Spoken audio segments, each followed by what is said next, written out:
اللہ لا یغیر ما بقوم، اللہ تعالیٰ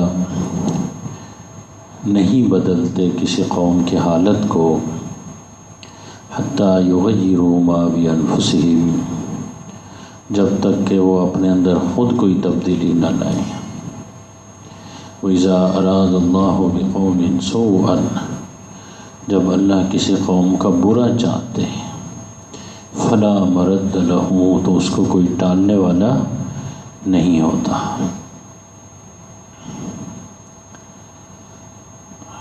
جب کوئی دیکھیے اللہ رب العزت اپنی نعمتیں، اپنی مہربانیاں واپس نہیں لیتے جب تک کہ کوئی قوم خود کوئی ایسی حرکت نہ کرے کہ جو اللہ تعالیٰ کی نافرمانی جس سے جھلکتی ہو، بغاوت جھلکتی ہو، پھر اللہ بھی اپنی نعمت واپس لے لیتے۔ جب تک بندہ اللہ کا فرما بردار، قوم فرما بردار، اللہ اپنی نعمتیں چھینتے نہیں ہیں۔ افراد کے لیے بھی یہی قانون قرآن کا ہے، اقوام کے لیے بھی یہی قانون ہے۔ دیکھیے اللہ کسی کی جوانی نہیں چھینتے، صحت نہیں چھینتے، جب تک وہ اللہ کا فرما بردار رہے، نافرمانی کرے، بغاوت کرے، سرکشی کرے، اپنے اندر وہ تبدیلی لائے، تو پھر اللہ رب العزت بھی تبدیلی لے آتے ہیں، اپنی نعمتیں واپس لے لیتے ہیں۔ دیکھتے ہیں کہ بندہ اچھا بھلا ہوتا ہے، بیمار ہو جاتا ہے، جوانی چلی گئی۔ ایک صاحب تو مجھے بتا رہے تھے کہ مجھے تو پتہ ہی نہیں چلا جوانی کب آئی کب گئی، پریشانیاں بیماریاں ایسی آئی کہ جوانی کا پتہ ہی نہیں چلا، صحت ایسی خراب ہو گئی کہ پھر پتہ ہی نہیں چلا کیا بنا۔ اللہ رب العزت اپنی نعمت کب چھینتے ہیں؟ جب بندہ جو ہے نا بھائی، یاد رکھیے، اس کے لیے اسباب مہیا کرتا ہے۔ اس لیے اللہ رب العزت یہ فرماتے ہیں، دیکھیے نبی کریم صلی اللہ علیہ وسلم کا یہ ارشاد ہے کہ جب کسی قوم کے اندر ناپ تول میں کمی آ جاتی، اللہ تعالیٰ قحط مسلط کرتے تھے۔ ناپ تول میں کمی، اب آپ قحط کا جو تصور پہلے تھا وہ تو اور تھا، روٹی نہیں مل رہی، خشک سالی پانی نہیں مل رہا، لیکن اب قحط کی اتنی شکلیں آ چکی ہیں۔ یہ جو بجلی کی لوڈ شیڈنگ ہے، یہ کیا ہے؟ بجلی کا قحط ہے۔ سردیوں میں پانی گرم کرنے کے لیے جو ہے نا وہ گیس، سوئی گیس نہیں ہے، یہ کیا ہے؟ گیس کا قحط آ گیا۔ اس کے علاوہ اور کتنی چیزیں سامنے آتی، لیکن دیکھیے کیوں؟ اس لیے کہ ہم ہر جگہ ناپ تول میں کمی کرتے، لین دین میں گڑبڑ کرتے ہیں۔ حضور کا یہ ارشاد بالکل درست ہے، جو قوم ناپ تول میں کمی کرتی، حضرت شعیب علیہ السلام کی قوم پر تو عذاب ہی اس لیے آیا تھا، ناپ تول میں کمی کرتے تھے، لیتے تھے پورا پورا، جب دینے کی باری آتی تھی ڈنڈی مار دیتے تھے، ترازو جھکا دیتے، اٹھا دیتے تھے۔ اس لیے فرمایا وَيْلٌ لِّلْمُطَفِّفِينَ الَّذِينَ إِذَا اكْتَالُوا عَلَى النَّاسِ وَإِذَا كَالُوهُمْ أَوْ وَّزَنُوهُمْ يُخْسِرُونَ، جب لیتے ہیں پورا پورا لیتے ہیں، جب دوسروں کو دیتے ہیں تو کم کر کے دیتے ہیں۔ میں نے آپ کو بتایا تھا صرف ترازو، آج کل عجیب عجیب ترازو ہیں۔ پیٹرول کا دیکھیں، پیٹرول ڈالتے وقت ایسے ایسے گڑبڑ کر لیتے ہیں، بندہ حیران رہ جاتا ہے۔ یعنی ناپ تول میں کمی، اس کی وجہ سے پھر قحط، بھائی قحط صحیح بتا رہا ہوں، حضور نے ارشاد فرمایا، اور میری آنکھوں کے سامنے یہ منظر گزر چکا ہے۔ میں ایک مرتبہ وحدت روڈ میں رکا ہوں تو گاڑی روک کے میں نے کہا چلیں پھل لے لیتا ہوں، گاڑی روکی، بابا جی وہاں پر وہ ٹھیا لگاتے ہیں جی پھلوں کا۔ میں نے پھل لے، وہ کافی 12-13 سال پہلے کی بات ہے، جب روپے ہوا کرتا تھا۔ پھل لے لیے، میں نے کہا جی بابا جی کتنے پیسے ہو گئے، میں نے جلدی جانا تھا۔ وہ کہنے لگے 600 روپے دے دے۔ کتنے جی؟ میں نے کہا روپیہ ہوتا تھا، اب 600 6000 کی جگہ ہے۔ مجھے تھوڑا سا شک ہو گیا، میں نے کہا دیکھیں ناپ تول میں کمی کر رہے ہیں، ڈنڈی مار رہے ہیں۔ میں نے کہا بابا جی لکھ کر دیتے، اب لکھ دیں یہ چیز میں نے لی، سیب لی، یہ اتنے میں ہو گئے، یہ اتنے میں ہو گئے، یہ اتنے میں ہو گئے، جمع کر کے دے دیں۔ لکھ کے دے دیا تو 400 نکلے۔ کتنے جی؟ بزرگوں میرے ساتھ یہ ہو رہا ہے مذہبی پیشوا کے ساتھ، آپ کے ساتھ تو اور بھی تیز ہوگا معاملہ۔ اور اس کے ساتھ ساتھ بابا جی مجھے یہ بھی کہتے تھے جب کبھی جاتا تو سودا دے دعا بھی فرما دیں، تھوک بھی لگانی ہے، دعا بھی لینی ہے۔ دعا اس طرح لیتے ہیں، کمال ہو گیا۔ ہوا کیا، 2-3 سال کے بعد میں اپنے گھر سے نکلا ہوں، پڑھانے کے لیے جا رہا ہوں جامعہ اشرفیہ۔ مسجد بیچ میں ہے میرے گھر اور جامعہ کے درمیان، وہاں مسجد کے سامنے سے گزر کے جامعہ اشرفیہ جانا ہوتا ہے کلاس روم۔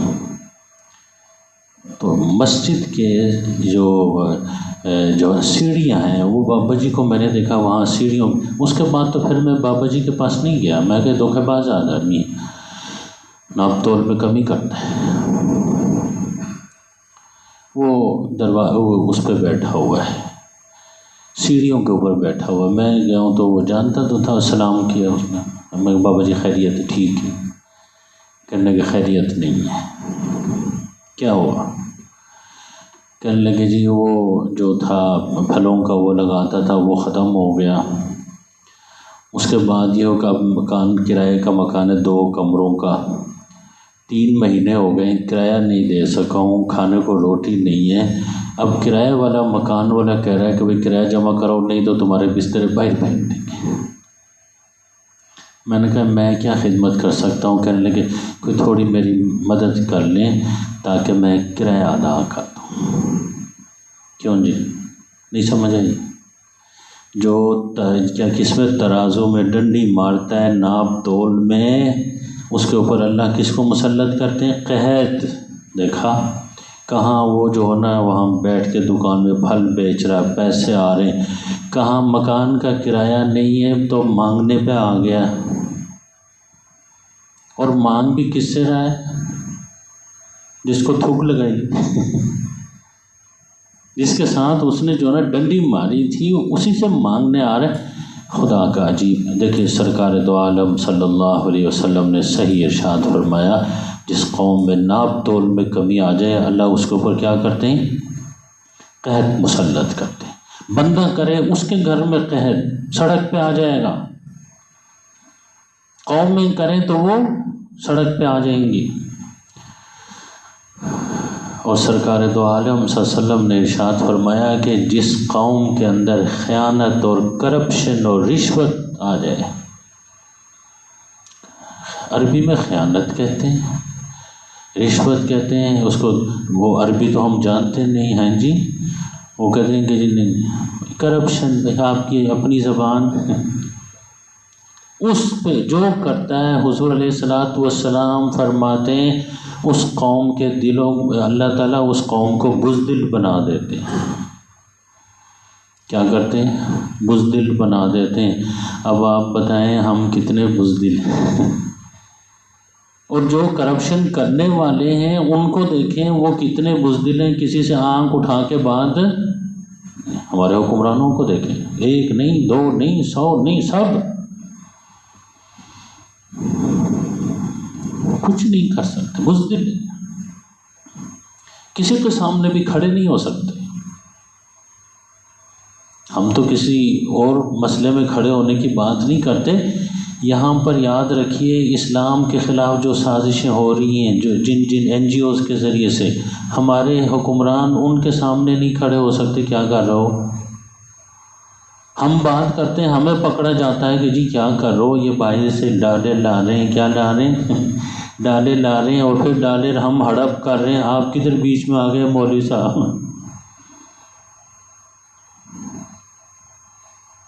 کیا کیا حرکتیں کسی کے سامنے بزدل، وہ اللہ اس قوم کو بزدل بنا دیتے ہیں۔ بھائی بندہ کرپشن کرے، اللہ اس کو کیا بنا دیتے ہیں، رشوت لے لے، رشوت لینے والا بڑا بزدل ہوتا ہے۔ ایک رشوت لینے والا افسر میرا بھی جاننے والا کہنے لگے مولانا صاحب بہت ہی گھٹیا کام ہے، بہت ہی گھٹیا کام ہے رشوت لینا، آپ سمجھتے ہیں یہ کوئی آسان کام ہے؟ بخدا میں اس آدمی کی بات خود نقل کر رہا ہوں، انتہائی جب لے رہا ہوتا ہوں تو مجھے لگتا ہے ڈوب مروں۔ میں نے کہا پھر لیتے کیوں ہو؟ کہنے لگے بیگم کہتی ہے لے لو۔ میں نے پچھلے جب آپ کو بتایا تھا نا، بیگم 1 بجے وہ کرنا ہے، کیا وہ جو نا لنچ کرنا ہے بیگم کے ساتھ، واقعہ ہمارے اوپر برس اکثر مقتدی جو نا امام کے اوپر جو برستے نا، مجھے شک ہوتا ہے بھائی بیوی سے لڑکا ہے، بیوی نے گھر سے نکال دیا، یہ ادھر آ گیا ہے، مجھے شک ہوتا ہے، مجھے بڑا رحم آتا ہے، میں اس کو بٹھاتا ہوں پانی پیو بھائی پانی پیو، یہ امن کی جگہ، یہاں آ کے نہ لڑو، بیگم کا غصہ میرے اوپر نہ نکالو، مؤذن کے اوپر نہ نکالو، بھائی نہیں تو پھر نمازیوں کے اوپر نکال، تیری ٹانگ ٹیڑھی ہے، دیکھا تیری نماز نہیں، بھائی میری نماز آپ کا کیا تعلق ہے؟ مذہبی پیشوا موجود ہے، اگر نماز کے اندر کوئی خلل ہے، امام موجود ہے، ان سے پوچھ لیں، وہاں حل نہ ہو سکے بھائی میں آتا ہوں، جمعے کو آتا ہوں، اتوار کو آتا ہوں درس قرآن کے لیے، مجھ سے پوچھ لیں، آپ کون ہوتے بیچ میں آ کے؟ کیونکہ وہ کوئی نہ کسی کا غصہ نمازی پہ نکالنا ہے، مسجد میں آ کے نکالنا ہے۔ اللہ کے ولی ہو، یہ اللہ کی عبادت کی جگہ ہے، یہاں آ کے کم از کم یہ امن کی جگہ ہے، یہاں تو اونچی آواز میں بھی بات نہیں کرنی۔ یاد رکھیے حضرت عمر رضی اللہ تعالیٰ عنہ بیٹھے ہوئے تھے، 2 بندے وہاں اونچی اونچی آواز میں بات کر رہے تھے، تو حضرت عمر رضی اللہ تعالیٰ عنہ نے ایک صحابی سے کہا، جا کر پوچھا یہ کون ہے؟ بلایا ان کو، کون ہو بھائی؟ کہاں سے آئے ہو؟ کہنے لگے طائف سے آئے، طائف سے، مسجد نبوی۔ حضرت عمر نے فرمایا اگر تم مدینہ کے رہائشی ہوتے تو میں تمہیں بڑی سخت سزا دیتا کہ تم مسجد میں شور کر رہے ہو، آواز بلند کر رہے ہو، چونکہ طائف سے آئے ہو، دیہاتی آدمیوں ہیں جی، پینڈو آدمی ہو، تمہیں ادب آداب کا پتہ نہیں، اس لیے معاف کر دیتا ہوں مسجد میں، اور پھر حضور کی مسجد میں، پھر روضہ رسول کے سامنے، ادب آداب، اللہ کا گھر ہے۔ کسی کے گھر جا کے آپ شور کریں گے تو کیا کہے گا بندہ، پاگل ہے، گھر سے نکال دے گا۔ اگر اللہ اپنے گھر سے نکال دیں پھر سوچا ہے کوئی؟ میرے گھر آ کے شور شغابہ کرو گے، دنگا کرو گے، میں تو نکال دوں گا باہر گھر سے، کچھ نکالوں گا، ٹھیک ہے بے عزتی ہو گئی اور تو کچھ نہیں ہوا نا، لیکن اگر اللہ اپنے گھر سے نکال دیں پھر کیا ہوگا؟ اپنی رحمت سے نکال دیں پھر تو کوئی اور ٹھکانہ نہیں رہے گا۔ بھائی میں یہ چاہ رہا ہوں کہ جب ہم نہیں بدلیں گے تو اللہ بھی اپنی نعمتیں سلب نہیں کرتے۔ دیکھیے بندے کی جو ہے نا رویے کے اوپر ہوتا ہے کہ وہ اللہ کی رحمت کو کھینچ کے کیسے لاتا ہے۔ میں بارہا یہ آپ کو سنا چکا ہوں، میرا دل بھرتا نہیں یہ سناتے سناتے۔ ایک صحابی آئے، تھوڑے ناسمجھ تھے صحابی، آئے آ کر نئے نئے مسلمان ہوئے تھے شاید، حضور علیہ السلام کے پاس ایک کھجور تھی جیب میں، نکال کے فرمایا کہ بھئی یہ ایک کھجور میرے پاس ہے، اللہ کی راہ میں دینا چاہتا ہوں، تم قبول کرو گے؟ جذبہ دیکھیں اللہ کے رسول کا، ایک کھجور بھی زاہد جیب میں ہے تو وہ اللہ کی رضا کے لیے دے رہے ہیں۔ ہمارے تو بینک میں کروڑوں پڑا ہوتا ہے، کہتے ہیں چھیڑنا نہیں ہے، اس کو چھیڑیں گے بھائی یا کرنٹ لگے گا، کسی کو دینا نہیں۔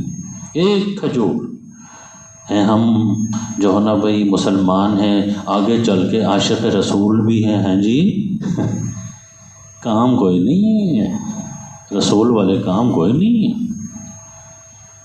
اچھا وہ تھوڑے وہ تھے تو انہوں نے کہا نہیں جی میں ایک کھجور سے کیا بننا ہے، دینا ہے تو کوئی زیادہ کوئی چیز دے دیں۔ ہیں جی تھوڑی سی وہ ابھی نو مسلم تھے۔ حضور ہمیں ٹھیک ہے جی، یہاں بھی دیکھیں میں کسی کو کوئی، میں اپنی بات کرتا ہوں آپ کی نہیں کرتا، میں کسی کو کوئی چیز دے دیتا ہوں وہ کہ مجھے ضرورت نہیں ہے بھائی، مجھے اتنا غصہ آتا ہے، کئی دفعہ ایسا اتنا غصہ آتا ہے کہ میں چیز دے رہا ہوں بھائی یہ میری چیز مسترد کر رہا ہے، مجھے میرا خون کھولتا ہے۔ آپ کا بھی یہی ہوگا لیکن آپ بتا دیں نہیں۔ حضور کا طریقہ کیا تھا؟ حضور اسلام کو کوئی چیز ہدیہ دیتا، کوئی تحفہ چھوٹا موٹا، حضور یہ تاثر دیتے کہ بھئی عین وقت پہ آپ نے یہ چیز مجھے دی، مجھے بڑی ضرورت تھی، تاکہ دینے والے کی حوصلہ افزائی ہو، دینے والا مزید دینے والا بن جائے، انسان معاشرہ دینے والوں کا بن جائے بھائی، ایک دوسرے کی مدد کرنے والوں کا بن جائے، حوصلہ افزائی کرتے۔ حالانکہ حضور تو دنیاوی چیزوں سے بے نیاز تھے، ان کو ضرورت ہی کوئی نہیں تھی۔ فرماتے شکریہ ادا کر، جزاک اللہ، شکریہ ادا کر، اللہ آپ کو جزائے خیر دے، چیز کی مجھے ضرورت تھی۔ لیکن حضور دے رہے ہیں، آگا قبول نہیں کر رہا، کہتے کوئی بات نہیں ٹھیک ہے۔ ایک اور صاحب آئے، ان کو حضور نے وہی کھجور ان کے سامنے پہ، بھئی میرے پاس ایک کھجور ہے، اللہ کی راہ میں دینا چاہتا ہوں، قبول کرو گے؟ سمجھدار تھے، کھجور لی، اسے چوما، تمرۃ من رسول اللہ صلی اللہ علیہ وسلم، یہ کھجور نہیں، یہ حضور کی طرف سے یہ خزانہ ہے برکتوں کا، چوما اور جیب میں رکھا، دیکھو شکر گزار بندہ بنا۔ دیکھیں اس نے اپنے اندر تبدیلی پیدا کر دی، شکر گزاری کی، آگے اللہ کی رحمت اور کھل گئی۔ حضور علیہ السلام نے خادم سے فرمایا جاؤ میرے گھر میں جو ہے نا بیگم صاحبہ کو وہاں 40 درہم رکھے ہوئے ہیں، کتنے؟ 40 درہم رکھے ہوئے ہیں، وہ بھی لے آؤ، اس بندے کو دے دو، یہ بڑا شکر گزار بندہ ہے۔ کیا ہے؟ جب ہم اپنے آپ کو بدلیں گے، شکر گزار بنیں گے تو اللہ بھی اپنی رحمت کیا کرے گا؟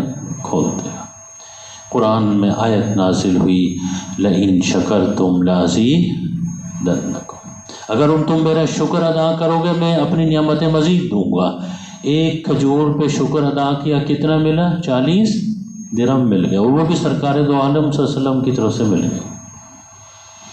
نہ شکروں کا کوئی مستقبل نہیں ہوتا، نہ دنیا میں ہوتا ہے، نہ اللہ کے ہاں ہوتا ہے، نہ محمد رسول اللہ صلی اللہ علیہ وسلم کے ہاں ہوتا ہے بھائی۔ میں چونکہ یہ بتا یہ رہا ہوں کہ بھائی دیکھیے یہ برصغیر کے مسلمانوں نے اپنے اندر تبدیلی کی، آزادی کی خواہش ہے جی،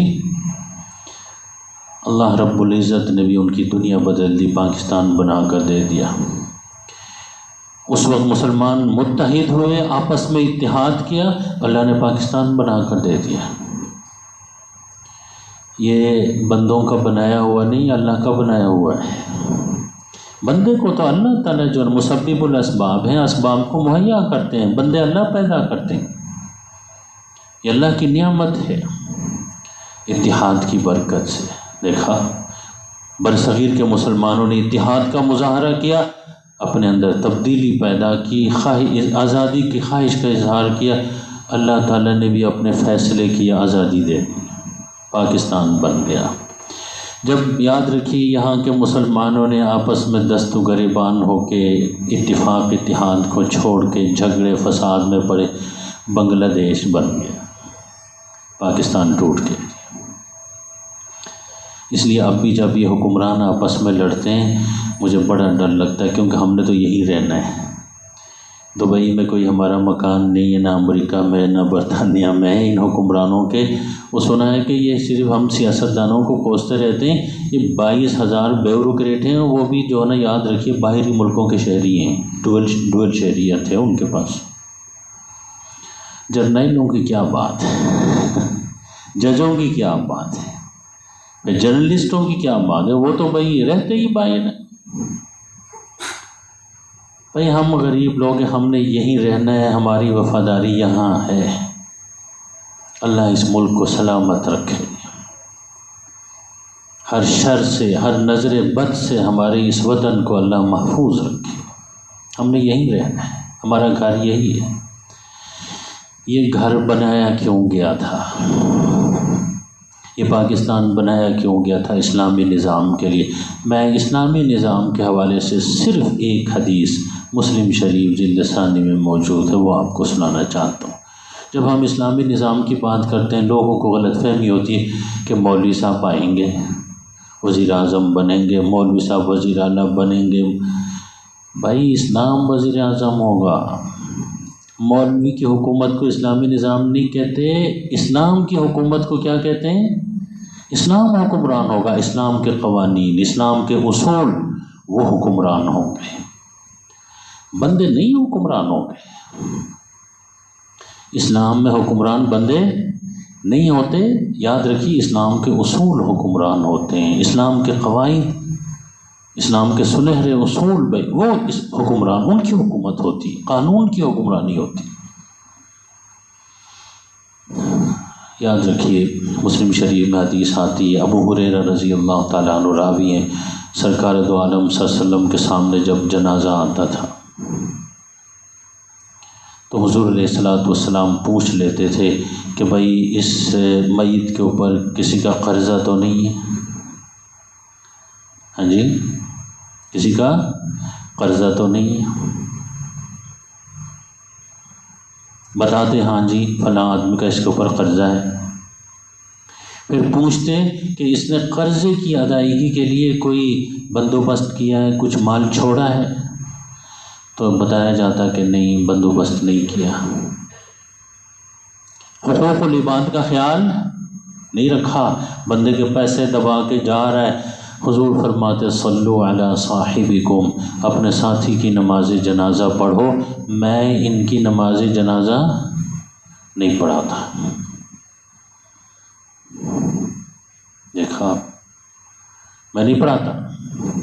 حقوق العباد کی تھی، سرکار دو عالم صلی اللہ علیہ وسلم سامنے موجود ہوں، آگے جو نا جنازہ پڑھاؤ، بھائی حضور جنازہ پڑھانے سے انکار کریں، قیامت نہیں آئے گی۔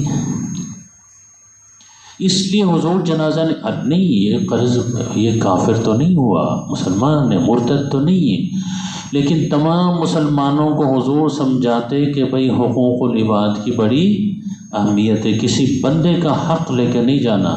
میں نے تو پیران پیر رحمہ اللہ کا اتوار والے دن درس میں سنایا تھا، اس حوالے سے دل نہیں بھرتا، ایسی باتیں سناتے ہیں نا جی۔ ان کے کوئی جاننے والے فوت ہو گئے اور دوسرے مرید نے ان کو خواب میں دیکھا، کہنے لگے جی کیا معاملہ ہوا قبر میں آپ کے ساتھ، کیا فیصلہ ہوا آپ کے بارے میں؟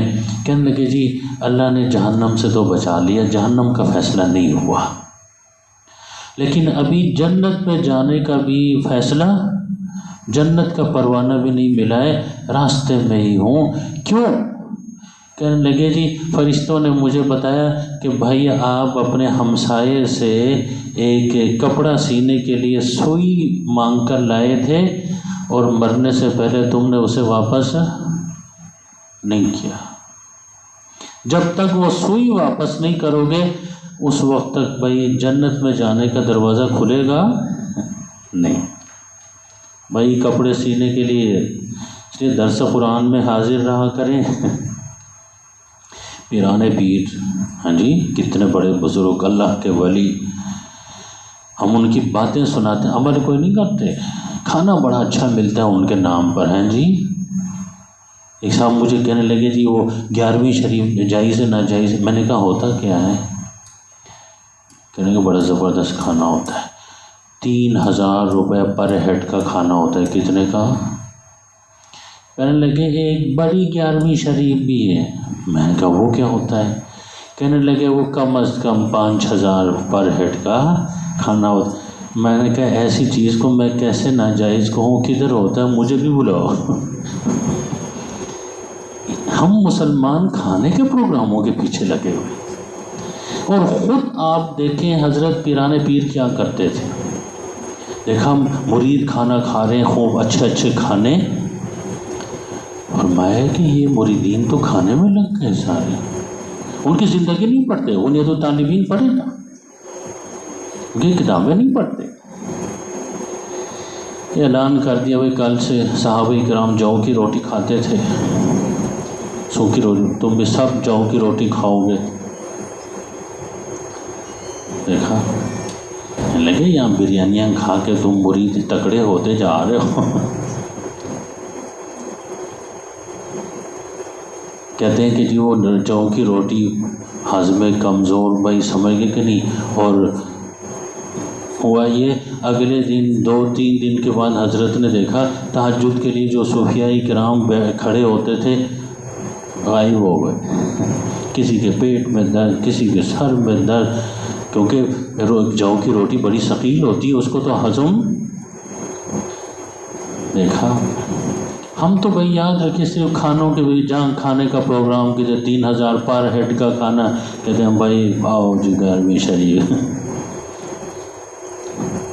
مجھے خیال یہ آتا ہے کہ یہ یاد رکھیے جتنے بھی یہ پروگرام ہیں نا، ان میں کھانا بند کر دیا جائے، ویسے ذکر کے لیے آ جائیں، کتنی حاضری ہوگی لگ پتہ جائے۔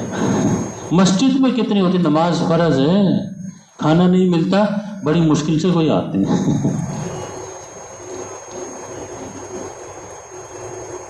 کھانے کو منہا کرتے ہیں، پھر دیکھتے ہیں کہ حضرت پیران پیر کے ساتھ کتنی محبت ہے، لنگر ختم کر دیں، یہ 3000 پر ہیڈ کا کھانا روک دیں، لگ پتہ جائے گا۔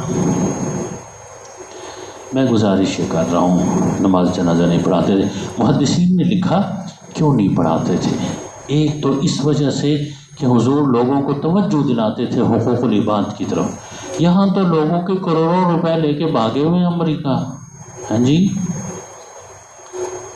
برطانیہ، دبئی جا کے بیٹھے ہوئے ہیں، سوئی کا حساب ہوگا میرے بھائی۔ اللہ مجھے بھی توفیق دے دے، آپ کو بھی توفیق دے دے کہ حقوق العباد کو ہم ادا کریں۔ سوئی کا بھی ہوگا، دروازہ نہیں کھلے گا۔ دوسری بات یہ تھی، حضور توجہ دلاتے تھے، اعلان کرتے تھے کہ شاید کوئی اس آدمی کے اوپر رحم کرے کہ حضور اس کی نماز جنازہ پڑھائیں، کوئی اس کا قرضہ اپنے ذمے لے لے کہ یا رسول اللہ اس مسلمان بھائی کی نماز جنازہ پڑھائیں، اس کا قرض میں ادا کروں گا۔ ایسے بھی ہوتا تھا۔ یہ دو وجوہات کی بنا پر حضور یہ اعلان فرماتے تھے۔ پھر مسلم شریف میں حدیث آ رہی ہے، یہی حدیث آگے چل کے یہ جو میں آپ کو سنانے لگا ہوں، ہم نے یہ پاکستان ہمارے بزرگوں نے بنایا۔ یاد رکھیے میرے والد صاحب خود اس میں پڑھتے تھے، دلی میں جب پاکستان بنا، وہ ساری کہانیاں ہمیں سناتے تھے۔ اس لیے مجھے کبھی ہندوؤں کے بارے میں کبھی میرا جو ہے نا بھائی یہ نہیں ہوتا کہ بھائی میں کہوں کہ ہم اور وہ ایک جیسے لوگ ہیں۔ بڑے دھوکے باز، گائے کو خدا ماننے والے، اللہ رب العالمین کو خدا رب ماننے والے ایک جیسے ہوتے ہیں؟ جو یہ کہتے ہیں وہ قوم کو دھوکہ دے رہے ہیں، کیونکہ ہمیں کہانیاں ہمارے بزرگوں نے بتائی ہوئی ہیں کہ ہندوؤں نے کیا کیا مسلمانوں کے ساتھ، سکھوں نے کیا کیا، سکھ تو اب پچھا رہے ہیں۔ حضور نے پھر اللہ تعالیٰ نے فتوحات کا دروازہ کھول دیا۔ یاد رکھیے یہ خیبر فتح ہو گیا، بیت المال میں سرکاری خزانے میں پیسے آنے لگے جہاد کی برکت سے۔ پھر حضور علیہ السلام نے اعلان فرمایا، حضور علیہ السلام نے یہ فرمایا، من ترک دینا او ضیاعا،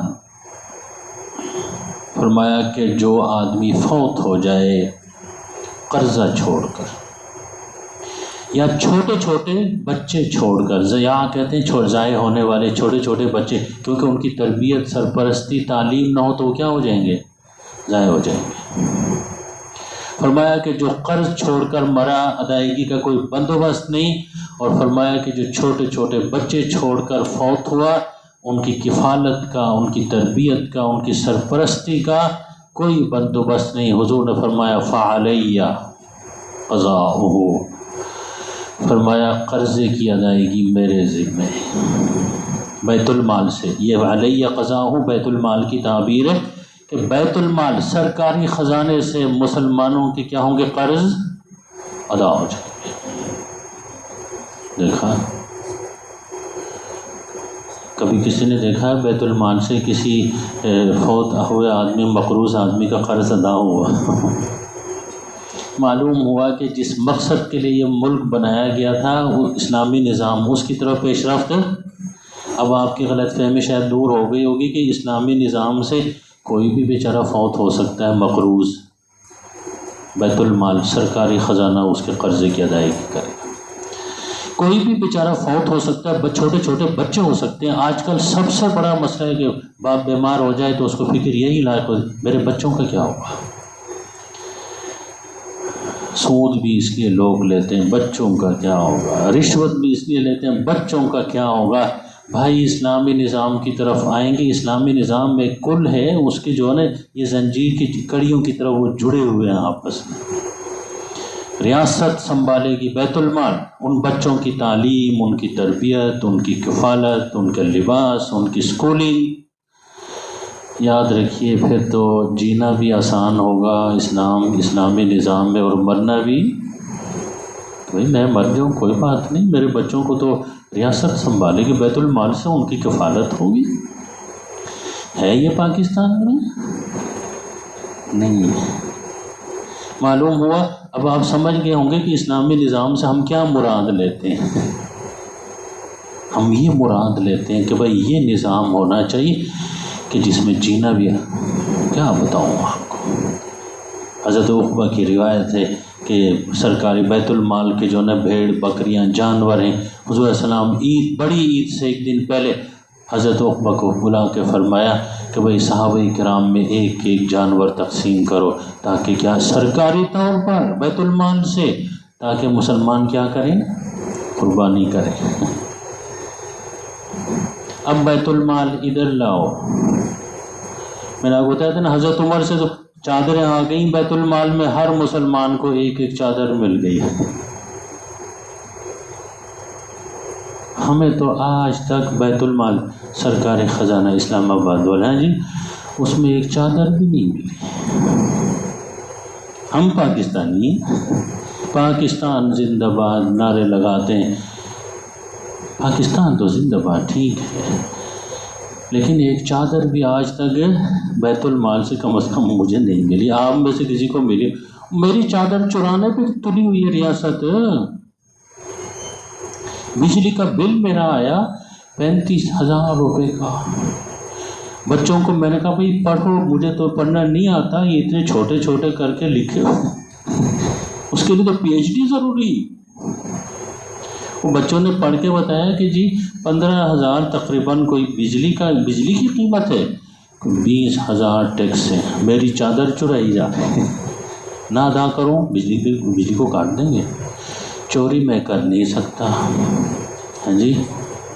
اچھا بزرگ صاحب سوچ رہے ہیں کہ بھائی کر نہیں سکتے، بھائی وہ جو چوری کروانے والا ہے نا، بندوبست کرنے والا، وہ بابا جی میرا جاننے والا ہے۔ وہ میرے پاس آئے تھے ایک مرتبہ آ کے، انہوں نے کہا ابھی 3,000 4,000 سے زیادہ بل نہیں آئے گا۔ میں نے کہا بتاؤ کیا کرو گے؟ جو طریقہ اس نے بتایا وہ تو چوری ہے۔ میں نے کہا جی میں نہیں کر سکتا۔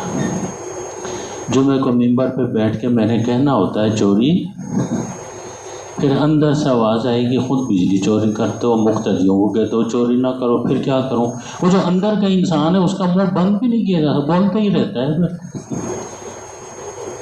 سبق پڑھاتا ہوں، ہزاروں میرے شاگرد ہیں، ان کو کہتا ہوں بھائی کرپشن نہیں کرنی، خیانت نہیں کرنی۔ میں کیا کروں؟ یہ نہیں کر سکتا۔ ایک چادر بھی نہیں آئی۔ اور پھر حضور نے فرمایا جو قرض چھوڑ کر مرے، میں بیت المال سے اس کا قرض مسلمان ایمان والے کا ادا کروں گا، قبر میں آرام سے لیٹے گا۔ فرمایا بچے چھوٹے چھوٹے چھوڑ کر مرا ہے، ان کی کفالت، ان کا انتظام میں کروں گا، مرنے والا قبر میں آرام سے سوئے گا۔ یہ ہے بھئی اسوہ حسنہ، یہ ہے ریاست مدینہ، یہ ہے اسلامی نظام، جس سے یہ سارے کافر کہتے ہیں اسلامی نظام نہ۔ بھائی ہم تو عاشق ہیں اسلامی نظام، ہر نماز میں ہم دعا کرتے ہیں یا اللہ ہمارے ملک میں یہ رحمت والا نظام آئے۔ اور پھر آخر میں حضور فرمایا جو مال چھوڑ کر مرے فرمایا اس کے وارثوں میں تقسیم کرو، میرا اور بیت المال کا اس میں کوئی حصہ نہیں۔ وَمَن تَرَكَ مَالًا فَلِوَرَثَتِهِ مَن کا۔